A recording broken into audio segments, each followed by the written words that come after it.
Awesome, awesome, awesome. How many of y'all know that God is awesome?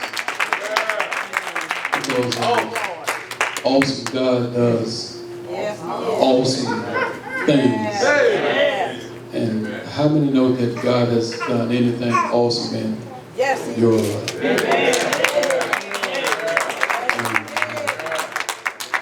Turn to the book of 1 Kings, Old Testament book, the book of 1 Kings, the 18th chapter of 1 Kings.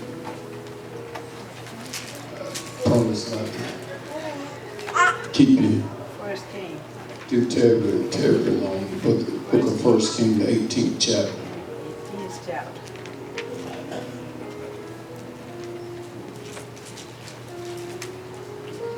18th chapter. Read one verse. Amen. We'll start. 1 1 Kings, 18th chapter, the 21st verse.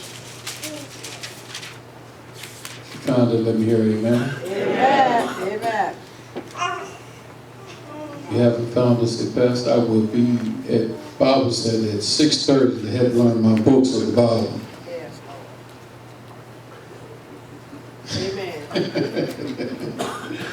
Amen. Amen. 1 Kings, the 18th chapter, 21st verse, and it reads, And Elijah came unto all the people and said, How long halt ye between two opinions?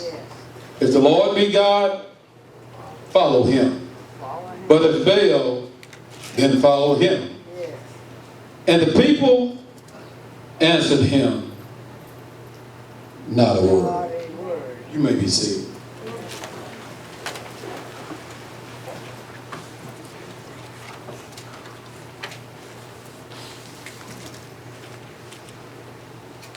Ushers and choir, they take the seat, y'all may be seated. Y'all may be seated.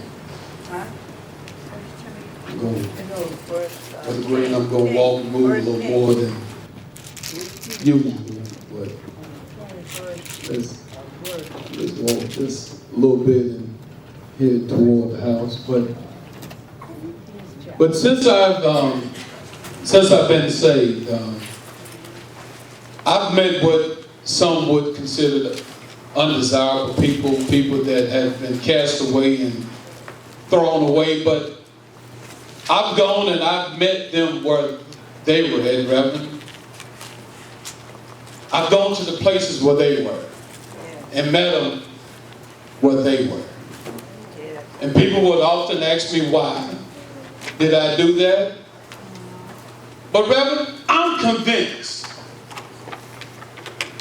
that the book says that whosoever, I'm convinced that the book that I believe in, it says that whosoever, not the affluent, not just the rich, not just the people that live in Ponte Beach or the South Side, but the book that I read, it says that whosoever will, let them come, and they can be saved. I'm convinced of that. David, you know what? Since I've been pastoring, and even before then, I was a visitation minister as well. I've had the opportunity to frequent many hospitals, nursing homes, hospice facilities, as well as rehabs. Yes. And before I got there, I was convinced. Not when I got there, but before I got there, Dick Frazier, I was convinced that God is able. If God wants to, that he can deliver, set free, heal, and make better that person that was in that facility. And you know the reason that I was convinced is that this book that I read,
there should be a handful of folk that's in this house today that have run short of your needs. But I'm convinced that whenever I run short of my needs, that God shall supply.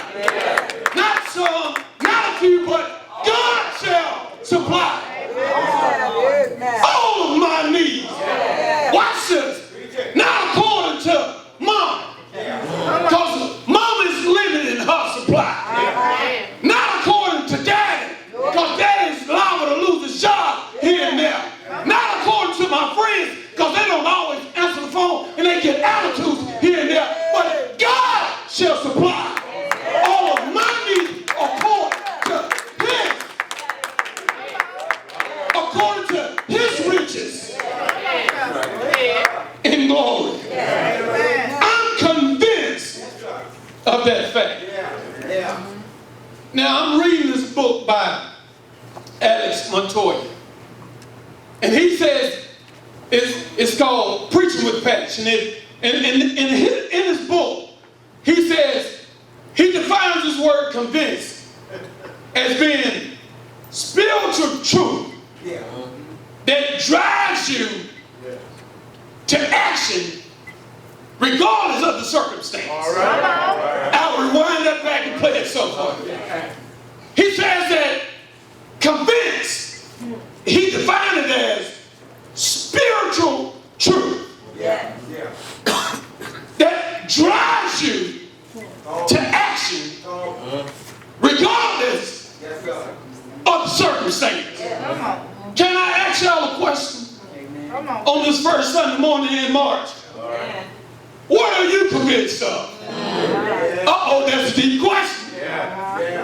What spiritual truth do you have on the inside of you that's driving you to action based upon any circumstances that's going on around you? Pastor, why are you asking me that? Because there's a flip side to being convinced. Because when you're not convinced, you live a different lifestyle. Uh-oh, I just stepped on some toes. Because when you're not convinced, you live a wishy-washy lifestyle. That means you up one day and then you're down the next. The wind blows this way and then, uh-oh, here comes another wind, it'll blow you back that way. What are you convinced about? Because when you are not convinced, there's a question. There's a question that you have to answer. There's some high question that's here in the text that you're forced to give an answer to. There's three questions that's in the text. Pastor, I won't see them yet. I'm going to ask you the questions. There's three of them that you're going to have to answer for yourself. Are you ready? Come on. But I got to walk into the text and then we'll get out here. Israel was God's chosen people. But Israel's always stayed in disagreement and had issues with God, because even though they were God's chosen, they like to be hard-headed and do things their way. Israel, when we come to this part of the text, they had a king by the name of Ahab. Ahab was considered by many to be the worst king the children of Israel ever had. Because Ahab was very, very wicked. Now the children of Israel, their forefathers was in this place called Egypt. Whenever God got ready to free them and place them into this place called the Promised Land, God told them several things, but one of the things he told them, whenever I put you in this place called the Promised Land, this is one of the things you are not to do. You are not to mix marriage. I don't need you marrying the other folks that are already there. Don't marry them people. Are you listening to me? That's what God told him to do. Whenever I give you this land, don't marry the people of the land. You know why God told him not to do that? Because God is a jealous God. The other people already had their gods. God says, I ain't gonna be in competition with other gods. So don't you bring other folk and their gods into your house. Okay? Ahab, he's the king. What do Ahab do? He married this woman by the name of, y'all gonna know his name when I tell you. He married this woman by the name of Jezebel. I know ain't none of y'all never been called no Jezebel, but he married this woman by the name of Jezebel. Jezebel now is married to the king of all of Israel. And Jezebel has now introduced the children of Israel to Baal worship and idol worship. Uh-oh, y'all, there's a problem. Because at the tippity top of Israel, you have not only idol worship, but Baal worship. So now you have the children of Israel. They're playing with sin. You got God, but now you got Baal worship.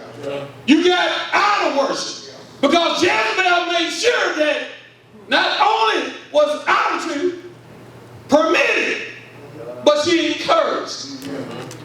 Because she set up all kinds of altars. She went as far as to have 400 of Baal prophets in a palace. She received counsel for them. Do y'all see the picture? So now here it is. You got the children of Israel playing both sides of the fence. On Monday, you see them going to God. But then on Tuesday, you see them in the back room of the house praying and worshiping Baal. But let me tell y'all something about God. God is not going to let you play with sin, but for so long, and there'll not be no consequences. Did y'all hear what I just said? God is not going to let you play with sin, but for so long, and there'll not be angel consequences. But this is what I like about God in saying, he not only give you consequences, but he attached a word to go along with it. Did you catch what I just said? All right. Here it is. Israel, this is your consequence. Angels, shut the doors and shut the windows of heaven and don't allow a drip nor a drop of rain to fall out for 3 years. Don't let dew and nothing fall to the earth for 3 years. You better not touch a latch on the window or door or nothing. 3 years. Now look now throughout the earth. Look through the fields. All the wheat fields has dried up. No rye, no barley, no grain. Everything is now dried up. Now look throughout the pastures. You don't see no green grass now. You see nothing but brown dirt, which means the billy goats is starting to die. The sheep starting to die.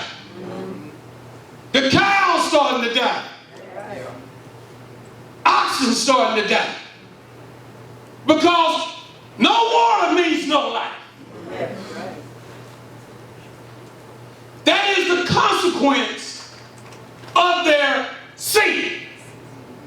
But then God also, remember I said, he didn't just give them consequence, But he also gave them a word. God says, in a time like this, where is my prophet? Because I got to speak a word to the people. I'm at the end of the 3 years now. Elijah, come here. Talk, brother, talk. Go tell the people, Yes, sir. not Baal, not the sun god, not the cloud god, but get ready to send rain. Did y'all hear what I just said? Amen. Because during the 3 years, Yes. Jezebel had her prophets putting the Baal and everybody else Yes. for rain. Yeah. But then a drip nor a drop fall down from heaven. But God says, Elijah, enough is enough. Yes. Go tell Ahab that me, God, I'm about to open up the windows. I'm about to open up the doors and me, God, I'm about to Yes. send rain. But before God got ready Yes. to send the rain, Yeah. come now the verse. See, I got you excited, but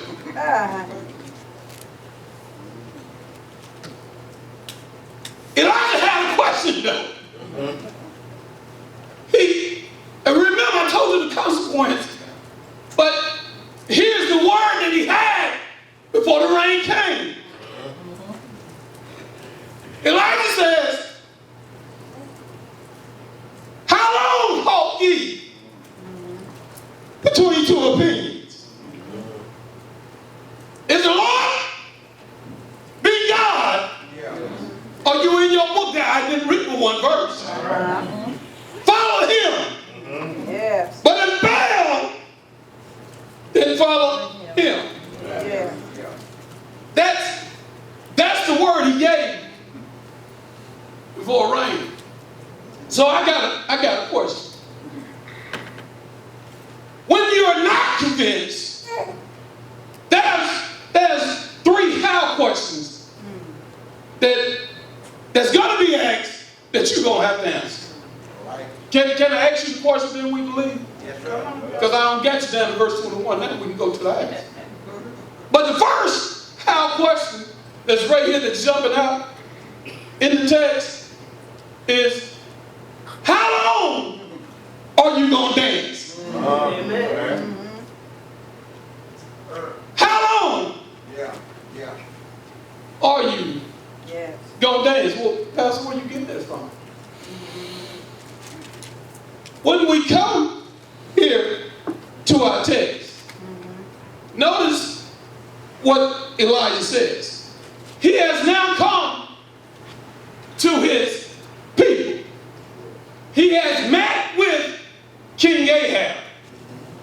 And then he has now posed a question to them. And notice what the question is. He says, he came unto all the people and said, how long halt? You see that word halt? That word halt, it means to falter, it means to leap, or it means to dance. Uh-oh. It means to dance, it means to go back and forth. Elijah was asking the people,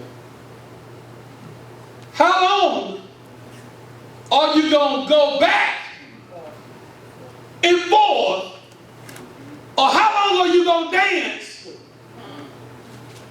in between 2 opinions? Uh-oh. And that's, my brother, is that not a good question?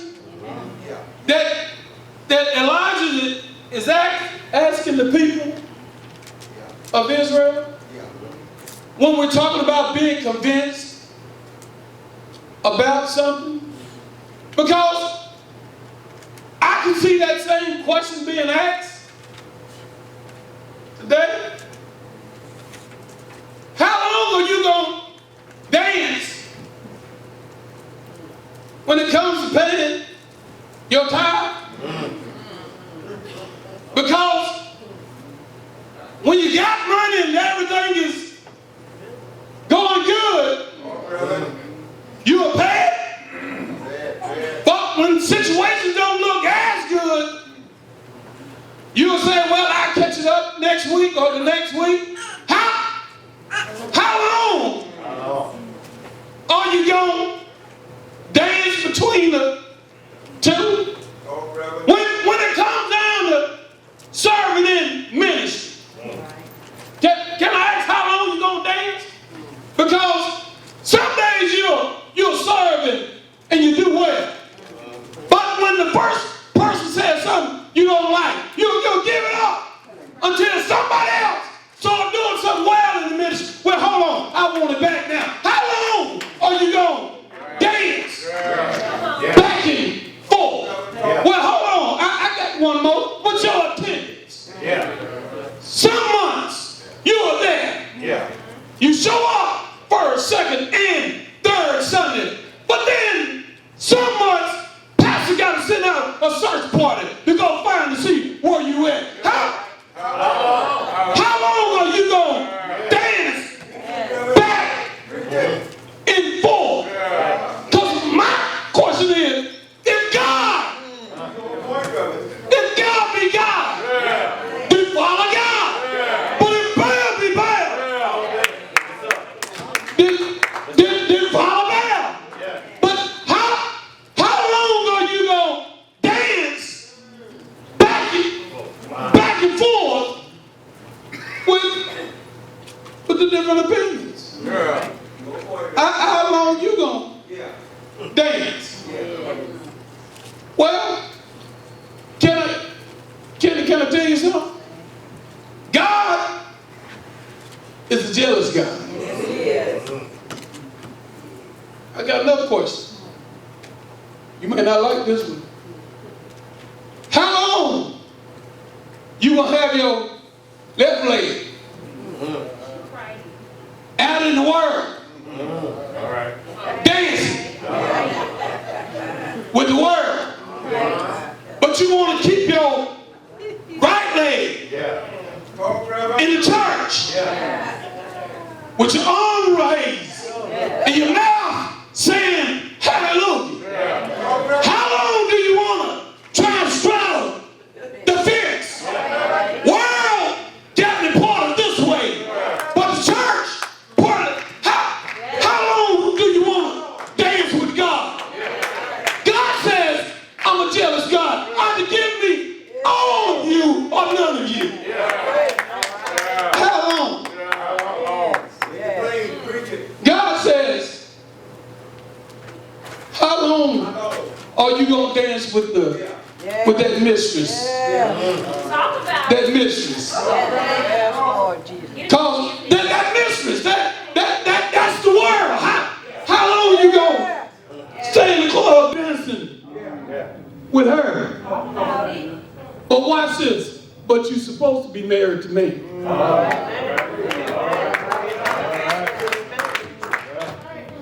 How long? You don't like this.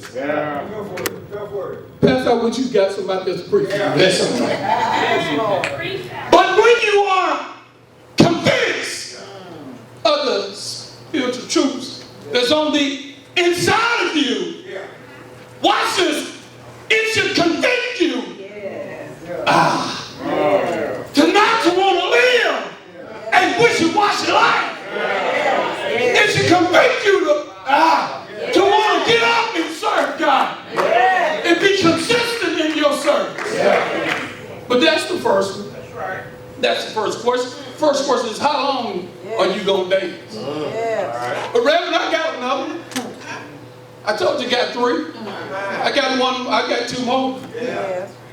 Kiki, the next one is, how how long do I have to preach the same sermon? Amen. Amen. I'm raising in the book. How long do I have to preach the same sermon? Now watch what it says. He says, how long do you hold between two opinions? Yes. Now watch what it says. If the Lord be God, follow him, but if fail, then follow him. Now watch what Elijah did here.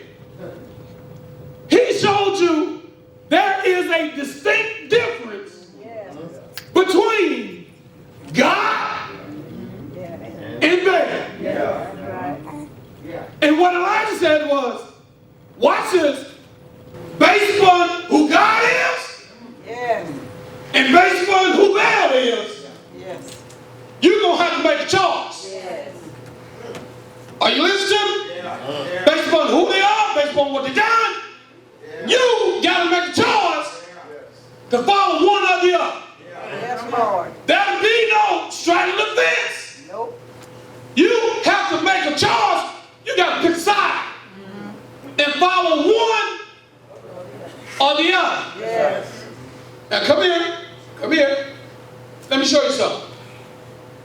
This was not the first time that Elijah had talked to Israel about them being hard-headed, about them being double-minded, about them wallowing in the sin. This was not his first sermon that he had preached to them about. This wasn't the first time. This wasn't the first time he had to correct them about the wrongs that they had been doing. So the question must be asked, how many more sermons need to be preached about the same thing? Amen. And so I guess I have to ask myself the same question. How many more sermons need to be preached about you need to forgive in order that you may be forgiven? Amen. Y'all, I'm just asking about sermons that need to be preached.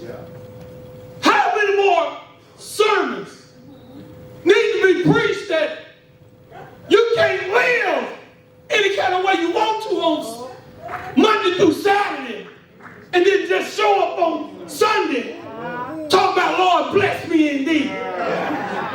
I'm just asking, how many more sermons need to be preached that if God is blessing you, how many more sermons need to be preached that everything that has breath, praise Him? How many more sermons that if God has done anything for you and you got breath on the inside of your body, I should not have to stand up here and orchestrate and praise come out of your body. How many more sermons need to be preached? Yes, Lord. I'm just asking.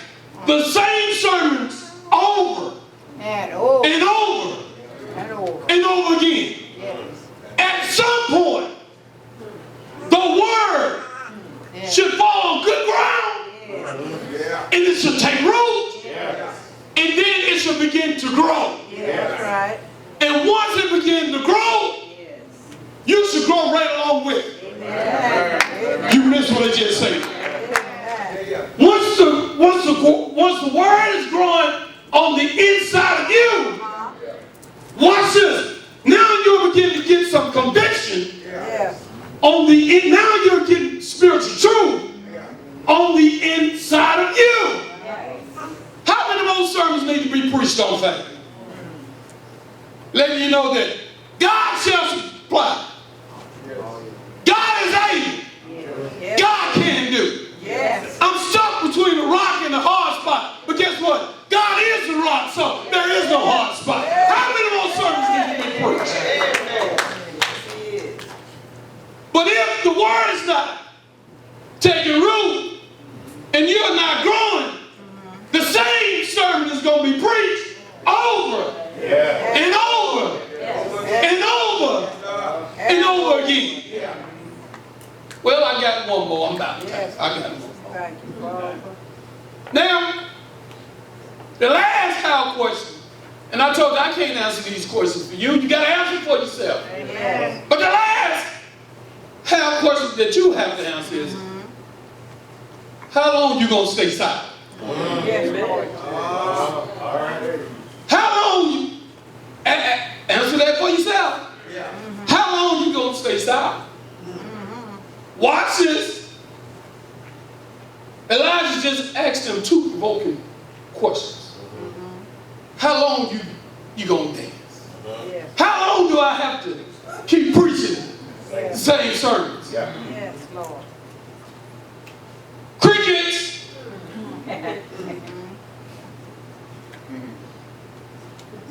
Y'all see how y'all doing? Amen. Amen. Y'all see how y'all doing? Y'all see how I ain't get too many amen? Yes. Pastor, where you get that from? Stay right there in the book. Yes.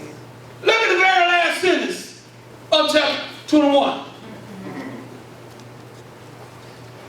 And the people answered him, Yes. not a word. Yes. Nope. He just asked y'all, Uh-huh. how long y'all gonna keep Yes. dancing? Uh-huh. How long do I keep needing to preach the same sermon? Yes, Lord. And your book reads just like my book. And it says, and Yes. the people Yes, yes. that he was talking to answered him, Yes, Lord. not a word. You know what that did? Amen. That allowed Elijah Yes, Jesus. to see Yes. the people's heart. Watch this, D. Because watch this. They didn't defend their position, neither did they repent from their position. People that are silent Yes. and you're in the middle of your mess, Yes. when you stay silent, Uh-huh. you know what you do. Yes. You don't defend Yes. your position, neither do you All right. Yes. turn around Uh-huh. and repent from your position. Like, That's right. That's right. you don't take a stand Uh-huh. for where you're at in your position. Yes. All right. How many people that's sitting in situations in this house today, you say, well, my silence will cover me through this. I'm not going to do nothing. So people know my action or non-action will get me through. Yes. Yes. Yes. My brother and my sister, Uh-huh. let me help you out with something. Yes. Your inaction speaks just as loud as your action does. I just said something. I'm trying to get to my seat. Yes. Your inaction speaks just as loud as your actions. Yes. Because when you are convicted about something, it should cause you. Amen. Yes. Yes. Conviction says it's a spiritual truth that directs you to an action regardless of your circumstance. Watch this. If the children of Israel, Uh-huh. if they were convicted Yes. of who God was, they would have stood up and said something. You mean to tell me it was nobody in the crowd out of all the people that was there? Yes. You mean to tell me it was nobody Yes. out of that crowd was able to say, you know what? You just giving me a choice Amen. between God and Baal. You know what? It was God Yes. that brought us out of Egypt all the way over to this place called paradise. Yes. It was God that found us when we was hungry. It was God that provided water when we didn't see water. It was God that kept us through danger seen and unseen. It was God that has been watching over us night and day. It was God that did all of that. Yes. It was God that did all of that. And they were convicted convicted of it. Somebody should have said something. Amen. Tell me why didn't nobody say nothing? Amen. Ah, Amen. if you are convicted Thank you, Lord Jesus. Thank of you. something in your life, Yes, Lord. why is it that you don't say and do nothing? Thank you, Lord. You can't get mad at them, Nope. and you sit silent too. All right. Yeah. You see stuff going on around you, and you say, well, that ain't my problem. That ain't my issue. I'm done, I don't got hot. I shouldn't have woke with 2 pieces instead of 3. Amen. But what are you convicted about? Yes, Lord Jesus. What? Because let me show you the problem. Now sit down. The problem I have with believers, if you're sitting silent and not doing anything, what do you have on the inside of you? I got you thinking now, though. Oh yeah, I know I do. That's the purpose. This wasn't no shout you, bring you around, have to go put this set of clothing in the cleaners. That wasn't this. That wasn't this. This I need to get you here. If you can sit in situations and keep your mouth closed, you ask yourself, you remember I told you, these are questions that you have to answer for yourself. Yes. If you can sit in situations and do and say absolutely nothing, what convictions do you have? Hello? Hello. Because if you have something on the inside of you, y'all want me to go old school with it? It's something on the inside of me that just won't let me stay still. Huh? It's just something on. That's something that's the Holy Spirit. But it should be something that's on the inside of you that if you're seeing something that's wrong being done, it should cause you to try and right the wrong. If you see someone being mistreated, you shouldn't join the mistreatment. You should try and help fix whatever's going wrong. You shouldn't be able, if y'all see folk being mistreated, young folk, I'm talking to y'all too, you better pay attention. If you seeing folks being mistreated, you shouldn't be able to sit down, watch this one here in silence, Christian, and say and do absolutely nothing.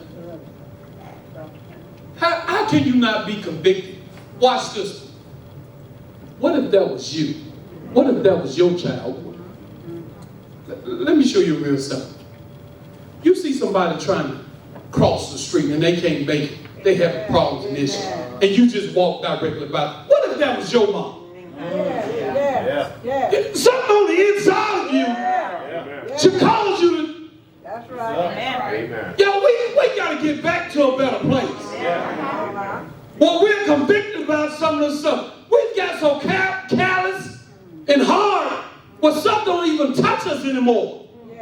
We can see people hurt and it don't bother us. No. Yo, come on, let's go.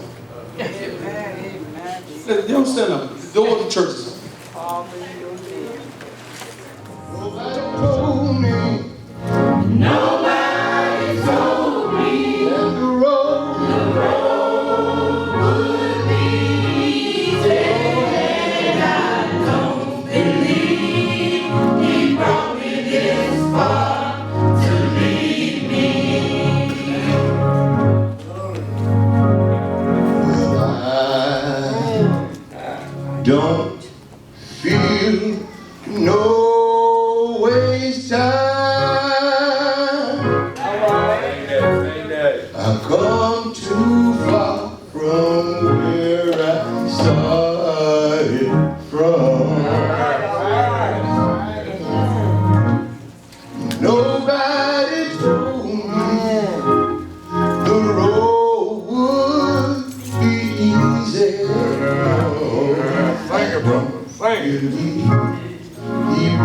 me this far to leave me here.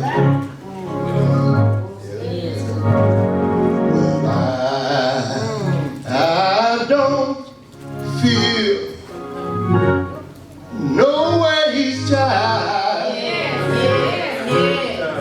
I come too far from where I started from.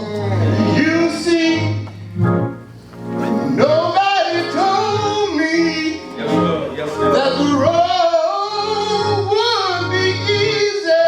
No, no, I don't believe he brought me this far. Yeah.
I